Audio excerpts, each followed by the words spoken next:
এই কারণে কমতে পারে। আমি বলবো যে আপনার টেস্টোস্টেরন লেভেলটা দেখবেন, যেটা আপনার অন্ডকোষ থেকে বের হয়, ব্রেন সিগন্যাল দেয়। আপনি কি ঠিকমতো ঘুমান?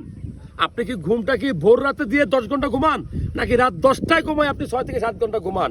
এটা ইম্পর্টেন্ট। আগের রাতে ঘুমাইতে হবে, নাহলে হরমোন কমবে। আপনি যে খাবারটা খান সারাদিন, সেটা কি পুষ্টিকর? একবার জিজ্ঞাসা করছেন নিজেরে যে কোন খাবারটা খাচ্ছি? সেটা কি সবজি, সেটা কি ক্ষেত থেকে তৈরি, নাকি ফরমালিন মুক্ত, নাকি ফরমালিন যুক্ত, নাকি জাঙ্ক ফুড? খান তো সারাদিন সিগারেট আর হলো গিয়া সফট ড্রিঙ্কস, চিপস, এরপরে খান বার্গার, পিৎজা, রিচ ফুডগুলা খান। এগুলো আপনার টেস্টোস্টেরন লেভেল কমায়। তো আপনি বলতেছেন যে আগ্রহ কমতেছে, আরো কারণ আছে। আপনি সারাদিন ব্লু ফিল্ম দেখেন, পর্নোগ্রাফি দেখেন, যা আপনার চোখের মাধ্যমে রেগুলার ব্লু রে মাথায় ঢুকে আপনার হরমোন কমাচ্ছে।